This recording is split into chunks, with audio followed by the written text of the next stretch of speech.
Welcome to Curious Roots. I'm your host, Michelle McCrary, writer, community archivist, public researcher, and descendant of the community of Harris Neck, Georgia. You are listening to Season 3 of Curious Roots.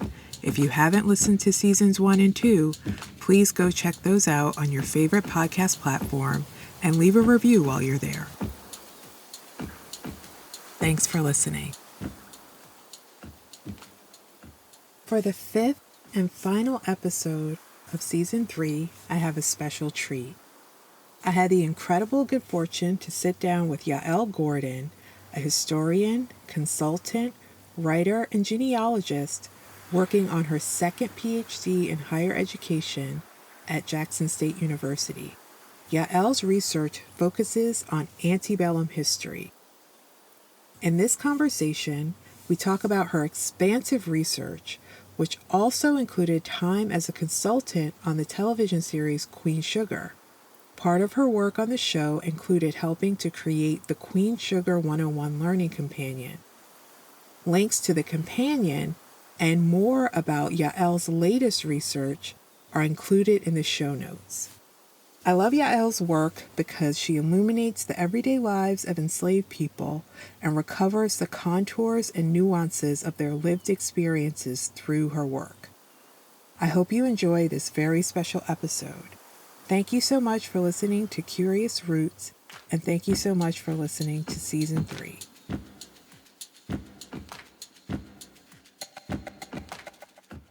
I wanted to, first of all, thank you for being here. Thank you. We haven't talked in almost it's been like a year? Yeah, about a year. Right. So everyone has heard your introduction, your accolades, how impressive you are at the top of the show. But I wanted to talk a little bit about how your research led you to Georgia and then led you to me. So, okay.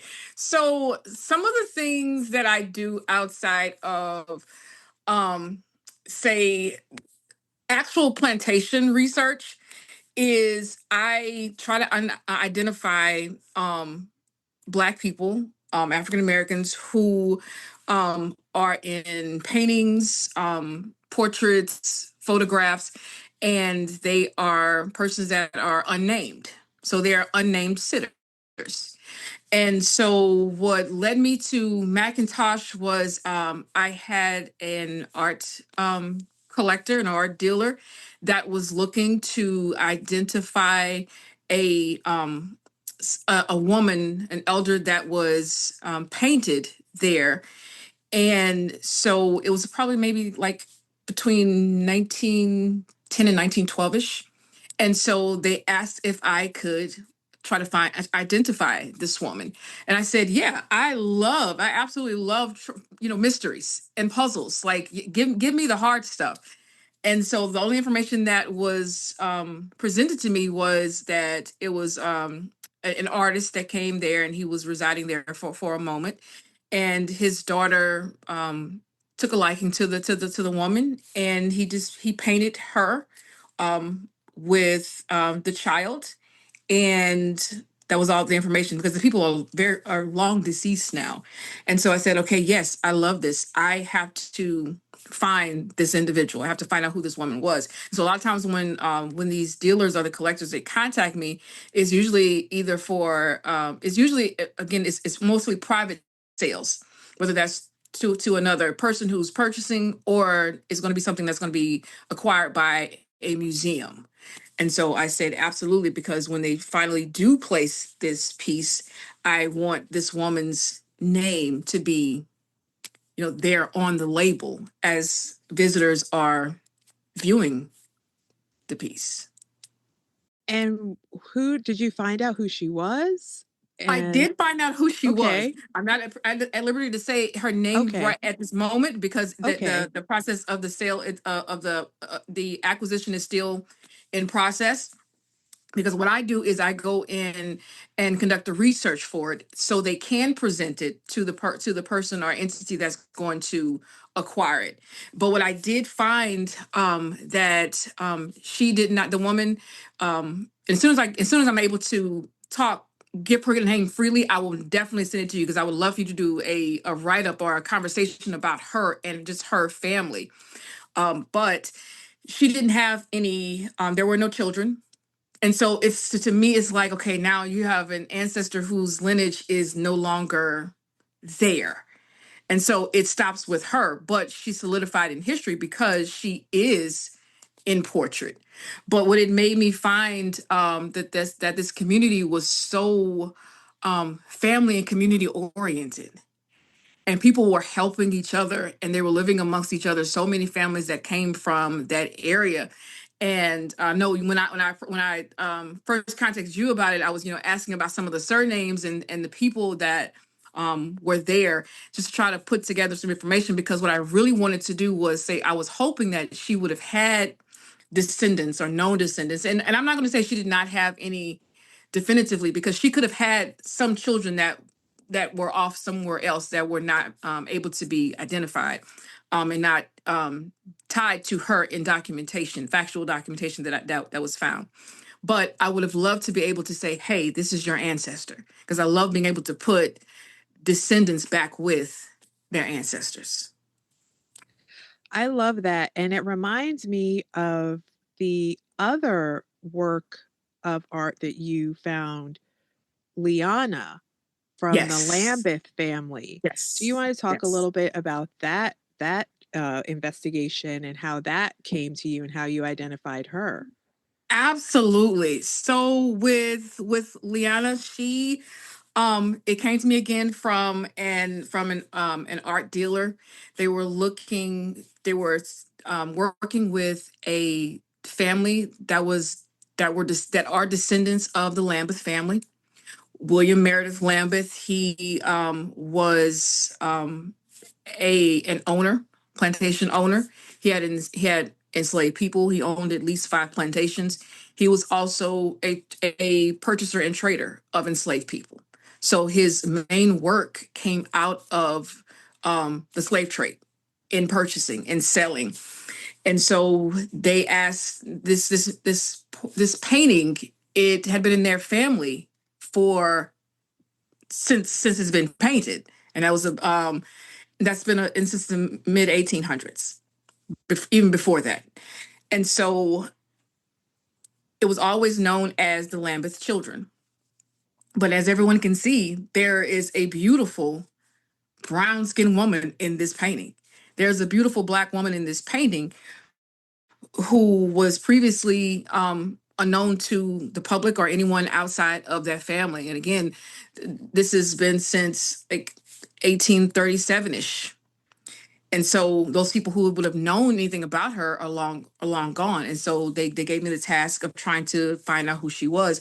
And I was familiar with William Lambeth's name simply because, again, with my research, I knew that he was into the trade, but I also knew that he was a person affiliated with the Catherine Jackson, and the ship that came from with the people with George from Georgetown University. His name was listed on that ship as well, through that brokerage. And so, but I also knew of him because of his one of his auctions for his plantations after he passed away. And I've been researching those people for years, and I've been able to identify and find about 95% of them and their new owners after the sale after the auction had been completed. So I'll be publishing that very, very soon, because I think that is so important. So I said, yes, I want to work on this. So with my work with that, I I took it upon myself and said, I got to go through these auction records, go through the auction records. A woman, and I presume she was a woman at that time, and come to find out she was only a 16-year-old girl. I went through the lists and tried to find any persons that said, they were, say, a house slave or a house servant. and nothing really came up. But the lists that were from the auction had a lot of families, and so I would like to say that it is it is a myth that all families were broken up during slavery. A lot of times, people were actually kept together. It's easier to keep them together than it is to tear them apart. And so people were sold by family, or they'll be allowed to be, with on the same plantation as their family. But going through the families of the people that were on his auction lists, I still could not find someone that I believe could be her.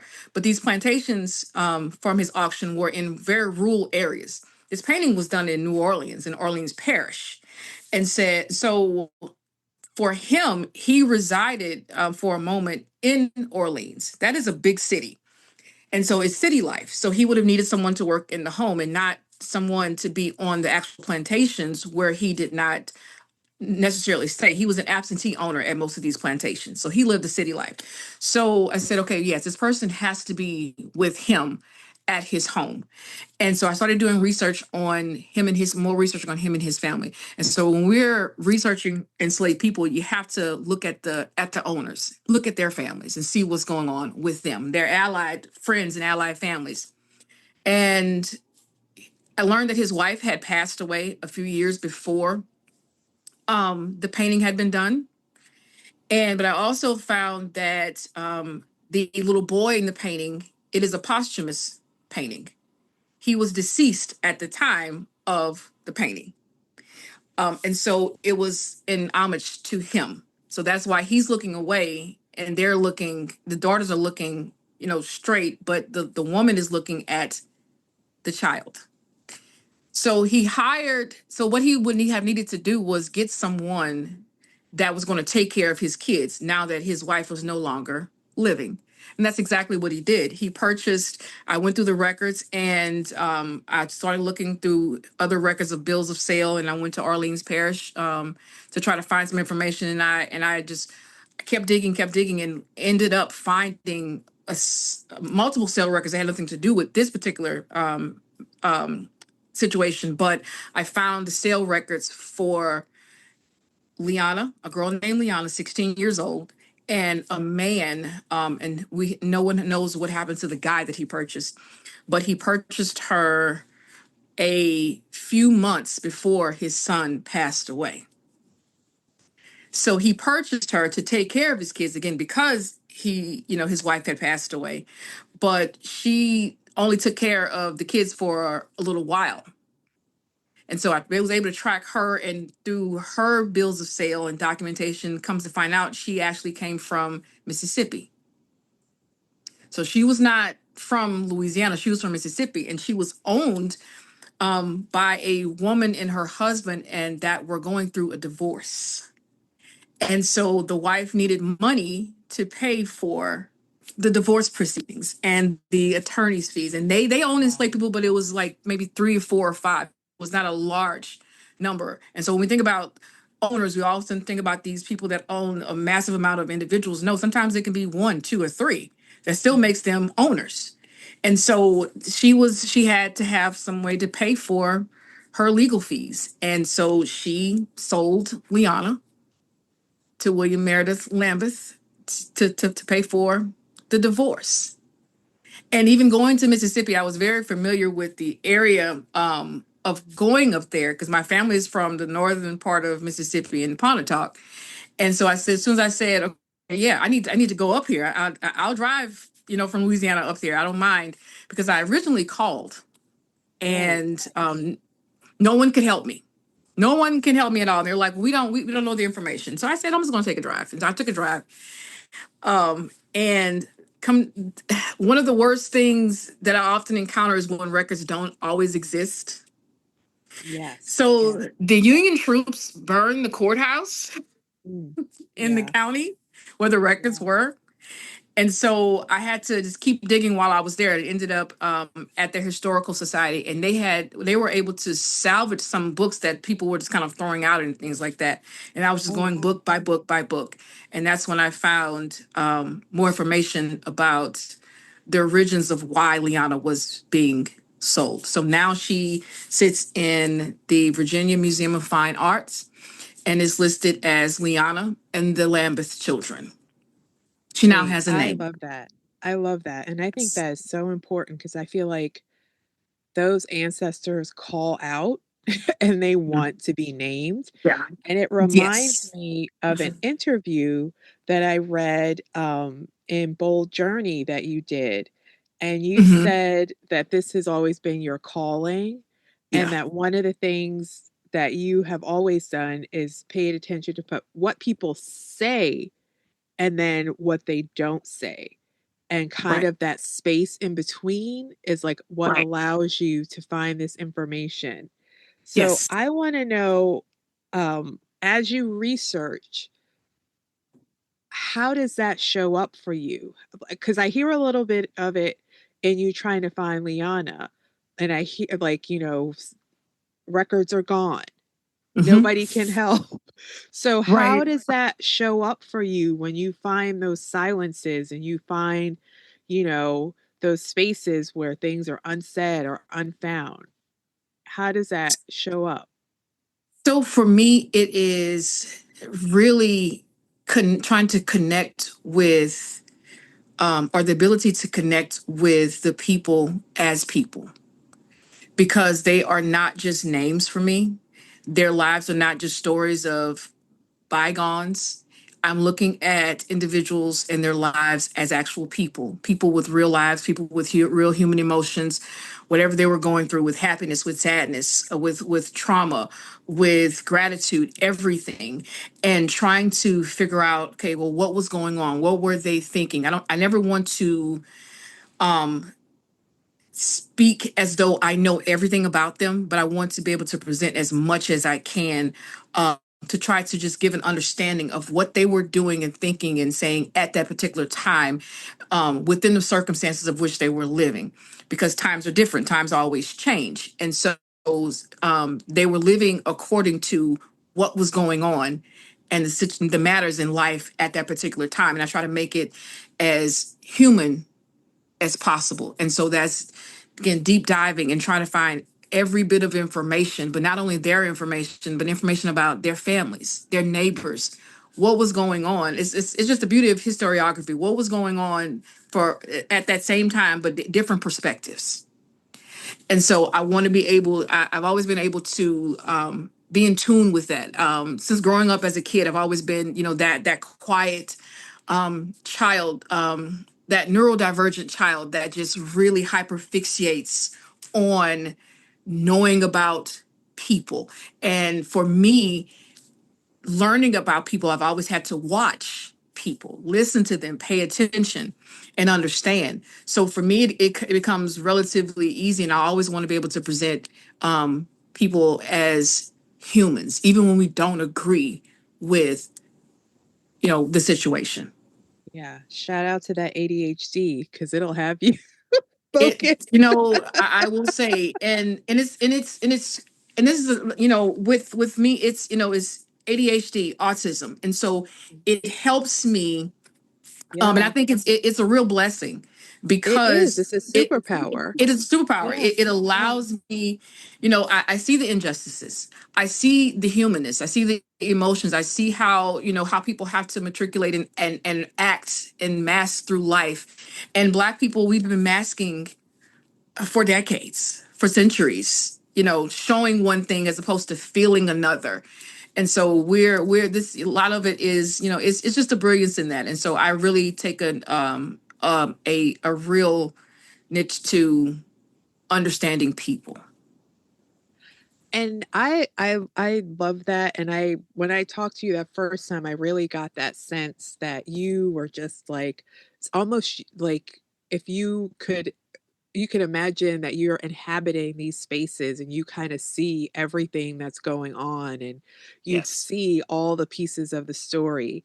And Yeah. one thing that I feel like we talked about this, but one thing I am fascinated with Louisiana. I'm Hmm. fascinated with New Orleans. I know that I have some people down there. I my cousin is trying to get me down there so we could just go and eat She's in You should Georgia. come. Please come on. That is one thing, but I know that you describe yourself as a Louisiana Creole and you have Hmm. Cajun heritage. Hmm. My other obsession has been being chronically online, but there are a lot of, I noticed, both Creole and Cajun creators on TikTok Hmm. talking about those identities Yeah. from very different spaces. Yeah. And there's Yeah. one woman, I cannot remember her name, but I love her. She sits on her porch and Hmm. sometimes, she might be partaking a little tobacco or she'll have a little Hmm. beer and she's I know what you're talking. talking about. Yeah. You know who I'm talking about? She presents as white, Yeah. but she's sitting there trying to tell you about her heritage and you see her family and you see her people.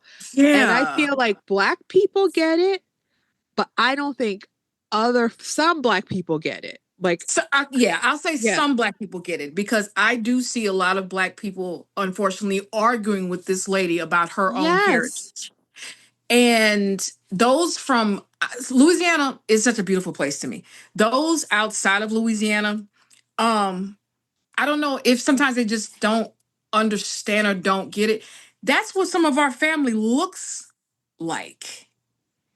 And it's it's so I've seen people say, okay, she's white passing this and other. Could she? Well, for me looking at her, no. I'm familiar with that. Like, no, you know, but for others, because we also have to kind of go back in historical context. There were a lot of people who were French who had darker complexions, who had the dark hair. It's not the blonde hair, blue eye people that we think about. And so people on these paintings, they look, very, darker skin complected people, but they were white people.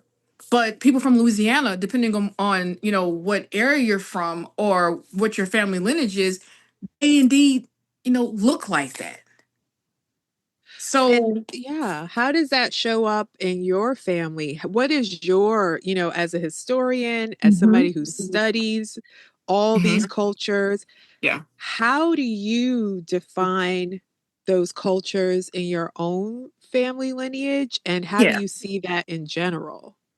So for me, my own family, again, my ethnicity is Louisiana Creole. My family has been on both sides here through colonial Louisiana. So that is what a Creole is, born of the colony. A lot of times when we think about Creole versus Cajun, we think Black versus white. But Creole is, again, born of the colony. So someone who is Creole, that we don't have a race. They could be someone who is Black. They could be someone who's German. They could be someone who's French. They could be someone whose parents both were from Africa, but they were born here. So a lot of enslaved people, on the documents, they're listed as Creole. Now, were they living it as their necessary ethnicity? Not necessarily. It was their label, their title. It was what was their descriptor. And so, but they all live in the Creole culture. So they're speaking French. They're speaking, words that are both African and French, or German and French, or some Spanish. And so it's a big culture. It's our language. Creole is a language just as well. And so not everybody from Louisiana is Louisiana Creole. And so with Acadian, you have the Acadian exiles and persons that are coming from Acadia, that came to Louisiana. And so, those early ones in the 1700s, they are technically Creole. So a Cajun is a Creole, but a Creole does not have to be a Cajun or And I Acadian. feel like, yeah, that's where people get tripped up. Yeah, and then they Um, like to look at, okay, well, no, Creoles, again, they're mixed people, they're light eyed people, they're light skinned and light, the long haired people. They look like Beyonce. No, right. that's there are certain families, yes, that have those lineages, but we also have to understand that, depending upon on where you are, a lot of families intermarried. Right. Intermarriage did not stop happening until you know, maybe 50, 60, 70 years ago. And so you keep you keep it, you keep everything in the family. Right. And you're Um, saying it's more like a culture. It's like a yes, cultural, it's like language, it's it's our food language. ways, Yes, it's our right? language. Yeah. Yes, it's our language, our heritage, our food, but it's our ethnicity. It is our ethnicity. So again, it's separation between ethnicity and race. Yes. Again, Creole does not have a race because they can, again, there's white Creoles, there's black Creoles, Hmm. and so there's a lot of misconceptions on the outside of what Creoles is. And then there was a time where whites who saw that blacks were calling themselves Creole, because Uh-huh. that's, again, that's the term that they put on us to begin with, and put on themselves. They started to move away from that, and that's when it starts to be, okay, the blacks are just it's the blacks that are Creoles, and the Right, whites right. are Cajun. But a lot of us do have Acadian ancestry through slavery and later Right, means, right. but yeah. Yeah. Yeah, because I had a good chuckle when I think a couple, I don't know when this was, but Reese Witherspoon put a picture of Her herself, mother, her mother. her mother is from New Orleans. Yes. And I looked at her and I was like, of course she is. Let me tell you, there are a lot of people, um, again, that, and there are some people that are white passing. There are really some people that actually don't know that their ancestor was a black person or was an enslaved person, because that person, their descendants may have been freed or something, because for whatever reason, and they married into white families and went off to France or wherever, whatnot, and so they no longer have that connection, and they just don't know until they do an ancestry DNA test, and then it's like, wait a minute, what is that? Yeah, people will be very surprised. I don't want to forget to point people toward the curriculum you helped co-create for Queen Sugar. And I know we Yes. talked about Queen Sugar when we talked before, because that show would stress me out. Oh, It's yeah. just like I Yeah. still haven't finished it to this day. There are some shows that are just so like close to home, you We are know? here because I Yes. haven't finished it either. I cannot bring myself to watch the last two episodes because I want to remember it what it was.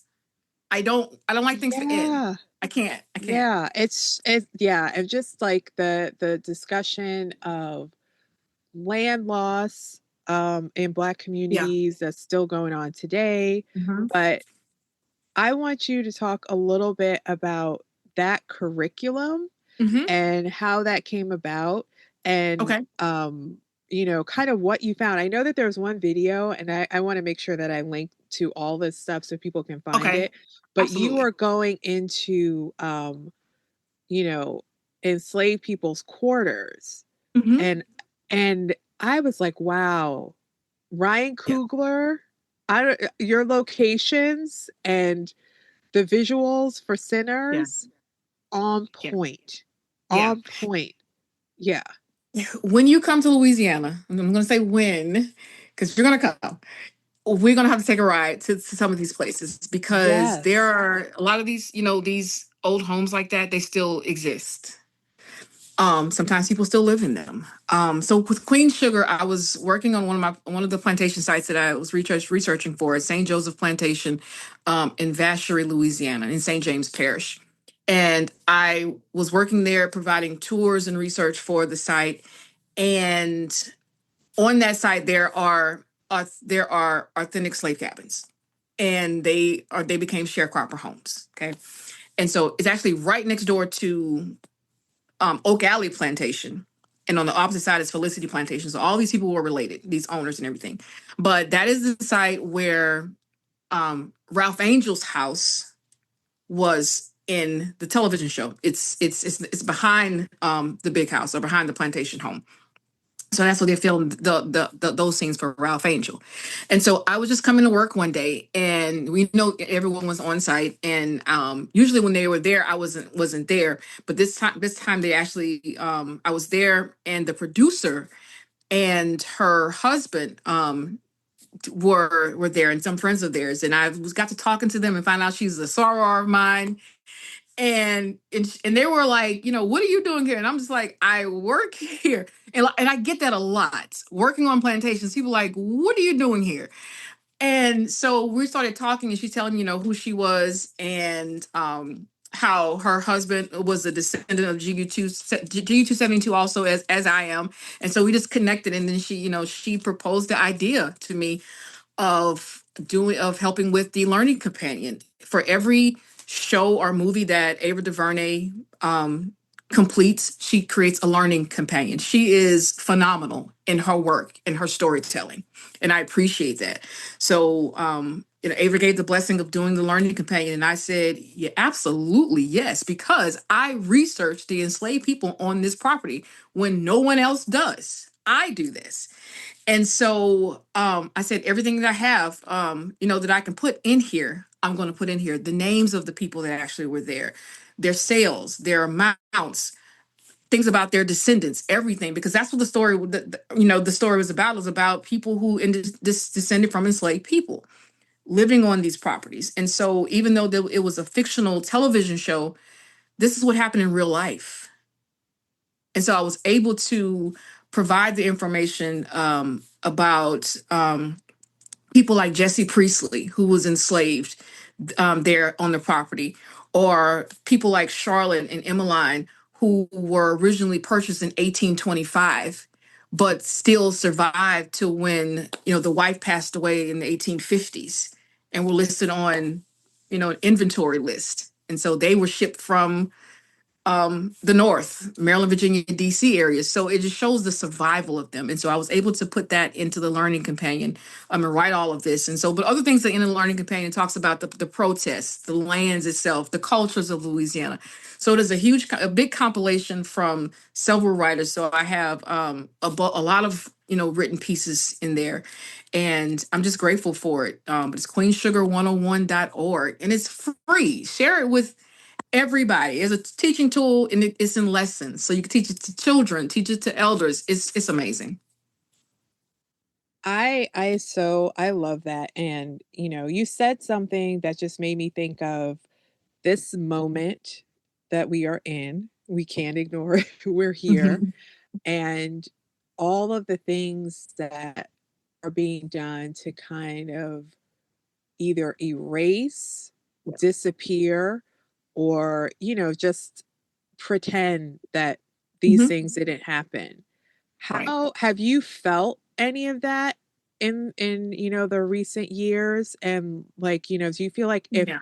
we don't do this, whether it's people who have degrees like you do and who have expertise, or somebody like myself who I consider myself a public researcher and a community archivist. I just started with my family. So have you felt this energy of erasure that's pretty activated Absolutely. now? Because and I feel it in places like going to a lot of the, say, agencies or entities that I do work for, contract work for. You start to see less and less, because some of their monies may come from a federal agency, like their grants. A lot of projects are completed by grants, whether that's a museum or historic site or a university. And so you have that erasure of now, even in public health, you can't say black. But how are we to talk about black maternal health and we can't say black? Or when we're taking down um, signs about slavery from that are talking about George Washington. These things happen. Well, I should be able to go to a national park and see, you know, these panels and these labels that talk about what real life was. But everyone's offended nowadays. And so they don't want you to say certain things. And so I see like getting a lot of draw up with the funding and the monies, and everyone's scared. Everyone's Yeah. scared to say certain things or propose certain things, because they don't want their monies stripped. Right. At the same Right. time, it makes it hard because there is a tremendous lack of opportunities for Black researchers. Hmm. Oftentimes, Yeah. we can get overlooked, whether that's through regular research or doing contract for someone or books, putting out books, publishing and releasing. They only want the staple, a small pool of people, the small pool of the elite Black people to do certain Right. things and forget about everyone else. And so opportunities that were already limited are further being limited. Hmm. And I'm always a proponent of being able to tell our own stories, being Yeah. able to own our own stories. We've had enough ownership, but having the opportunities to do so, so that what we're going through now, again, it just really further hurts because the opportunities already weren't really there. Right. And so now it's like it's a big it's almost a standstill, because trying to get information a lot of times, even when going out to different repositories and research, it's a Hmm. lot of red tape sometimes. The information is there, but how do you get to it? Do you have the Right. funding to Right. go travel? Do you have the Yes. funding to print? Um, do people want you to see certain information? You have a lot of Louisiana. We're a huge Catholic state.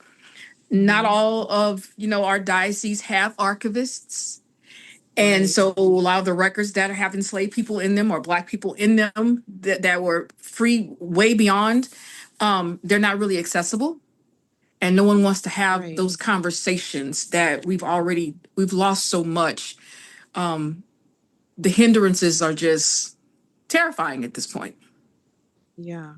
Yeah. I know there's a lot that we could talk about, but Mhm. what is something that you think at the community level we could all be doing to make sure that we not only have access to this information, but we have the means to go get the information and keep it safe?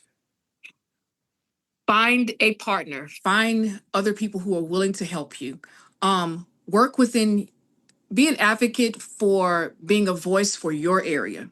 Mhm. Don't always be okay with outsiders or outside groups and organizations who many of them do a great job, but you have the resources that you need right there with you. Start with your elders. They're the ones who have the information. Get some of the younger people to do a lot of what you need, whether that's getting oral histories done, things like that. Start a community fund to, whereas when there's some repositories that I go to make copies, and just to make a one-page copy is $2 per page. Yeah. Start building community funds where you can say, okay, well, I'm going to just, if someone needs this and they can't afford it, then this fund will help pay for this research. Find allies. There are places that I may not be able to get to, that is in Boston, that I can say, hey, let's barter. Bring back the bartering system, Yes. Yeah. and help each other. But again, protect what you have. Publish your own works. Talk about your Mhm. own family. Protect your works, especially with these online communities, because the moment you put something out there, it can become public property. Mhm. So we have to protect our own histories ourselves. Yeah. Thank you for sharing that. That's You're been on welcome. my mind a lot, a Yeah. lot. There are a lot of barriers, but Yes. we're getting close to time, and I want to leave Mhm. time to have this discussion with you because you mentioned something about rabbit holes, and that Mhm. rabbit holes are where you do some of your best work. Yes. So I want to know, what is the most recent rabbit hole that you have gone down that has been so surprising that you are just like obsessed? If you could talk about it. So that's the first Yes. question. And the Okay. second question is, what is a rabbit hole you're like, I can't go down that rabbit hole right now, but as soon as I can, I'm going back and I'm going to dig up Mhm. everything I can? Okay. So One of the rabbit holes that I am absolutely obsessed with right now, I'm working on a project for a plantation site, and we're looking into people that were owned by one of the overseers. Okay, there's not a lot of wasn't a lot of information on the overseer, so I'm one of those persons. Okay, sometimes you have to put things aside and pick them back up. But I when I started to pick it back up and find more information, I said let me divert from the overseer his life, but let me focus on the people that he purchased. And so I started digging into this woman's life, and then found that she was owned by a free woman of color in New Orleans. She was sold. She was purchased at 9 years old, and then eventually sold when she was in her 20s. And so, but before that, the people that were also sold with her. Oh, I'm sorry. They also came from. I have a cat, and I have two cats, and so one of them is just trying to knock this over, but that's okay.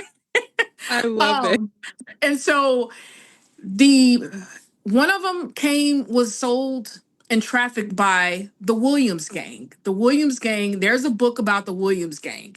There were two brothers that were trafficking people and selling people, and they're also affiliated with Solomon Northrop. Okay. And so I found this and I was like, oh my gosh.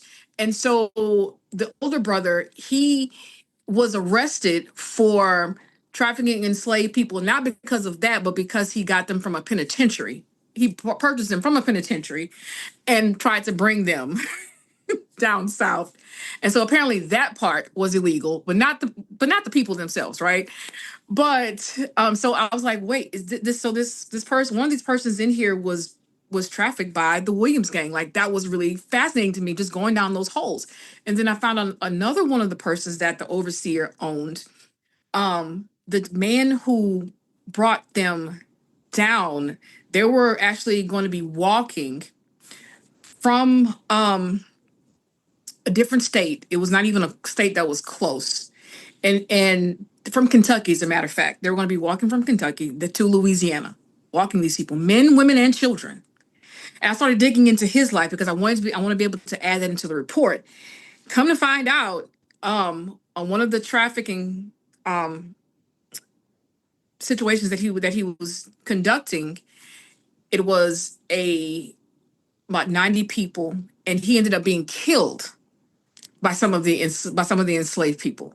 And there was a black driver, a black overseer that was with him who got beat up during this process. And I was just like, oh my gosh, like that, this is a That's a movie. movie. That is a Yeah. movie. Yeah. And it's so fascinating because I'm like, oh my gosh. Because you don't really hear about that. And so my goal right now is to find these little bit of rabbit holes again to try to Mhm. find out if these, because they said they were going to take the people to trial.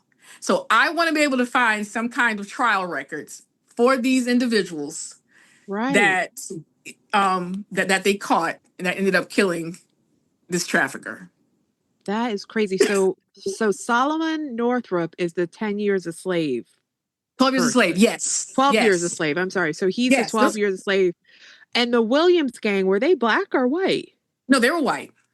Oh my They God. were And white. so they were Yeah. just trafficking people. Yes, absolutely. They were huge traffickers, and made a lot of money. And so like I said, the older brother, William Williams, he ended up being in you know being charged and put in jail. But there's a book. I can't think of the name of it off top, but I know I have it here at my home. It talks about the Williams gang. And Wow. so because they were doing a lot of trafficking, because that's big money to sell people from the South, sell them down the river. That's big money. Right. So Right. yeah. That's crazy.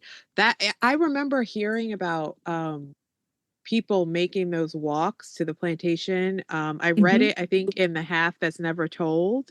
You Yeah. know that book? Yeah, I feel like I Yes. read it in there.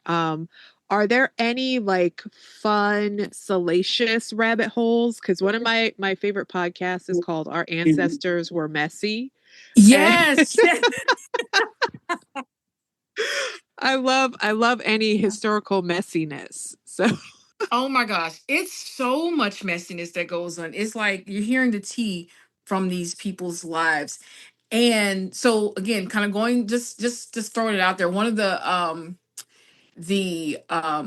the the projects that, again, I'm still working on now with the overseer. He ended up he married a woman, and he ended up having children by his first wife, and then she passed away, and then so he decided he wanted to get a second wife who happened to be her sister. So his children, they can all share the same DNA, look alike, and Not the everything. sister. The sister, the sister. So it's funny because the second sister that he married, she had a twin. So I don't even know how that worked out, but the first wife that he married had a twin, but it was a boy. But the second wife had a twin and it was a woman. But the stories that you see, the swapping of wives and the second and third families living across the river, and it's in all cultures in our world just as much as it's theirs. And it's like, wait a minute, so this so uncle such and such had two families. And since I do Yes. DNA work too, for me, I uncover a lot. So I'm one of those persons. My dad is like, you got to stop digging because there's been a few Thanksgiving dinners that I've been uninvited to because of the information that I uncover. That is so funny. I'm gonna make this my last question because Okay. I could talk to you all day. What do you think is what do you think people need to understand about the work that you do and the Mhm. focus on plantations? I am so grateful you asked that question. I think the work that I do helps preserve or bring back to life people that have been purposely tried to be erased for so long. And people that don't look like us don't care if it's erased. But I will also say that when we don't visit plantations or do this type of research, that is further erasing our ancestors because they exist and they want to be found. Go visit a plantation. It is hurtful. Can be traumatic, but there may be some information or a person's name that you can find to try to help give life to that person, give humanness to that person. When these places, go into despair or burn down, say for instance, like Nottoway Plantation that just recently burned. I know there was a lot of uproar about that, but people like me, I had ancestors on that plantation. There is nothing that can ever be done to recreate the fingerprints that my ancestors and someone else's ancestors put into building those homes. So for me, that's history lost. And I'm never one to say, oh, not, that's the ancestors coming back to burn it, because my ancestors being left there. They're not going to stay around in a place that caused them harm, but they also have to be remembered. You can't get those documents back if any documents burned.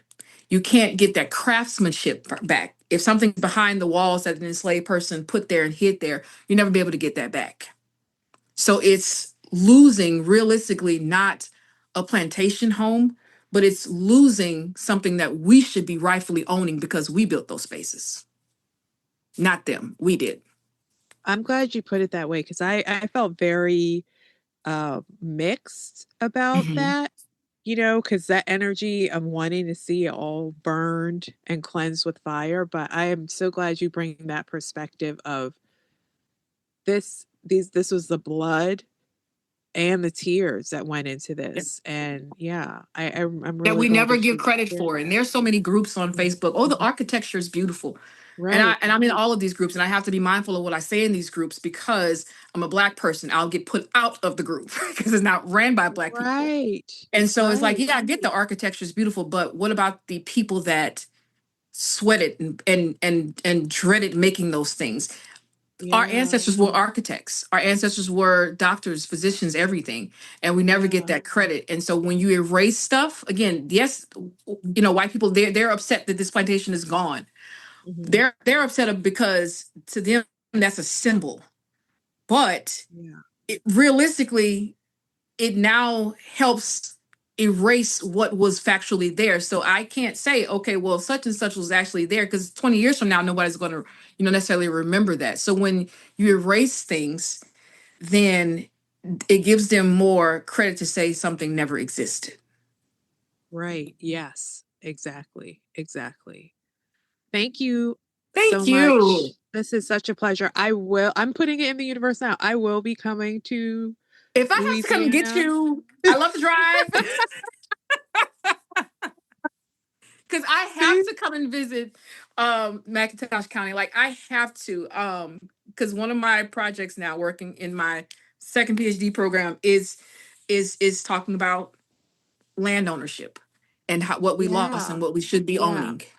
Yeah. We should keep talking because I have some things to tell you about that. But thank you Okay. so much. Thank I you. appreciate you and I appreciate your work. Thank you so much. Thank you so much. Learn more about Black coastal communities from North Carolina to Florida at GullaGeechee Find out how you can support the land return efforts at Harrisneck at harrisnecklandtrust.org. For even more resources about Black coastal communities, check out CuriousRootsPod.com and follow us at CuriousRootPod on Instagram.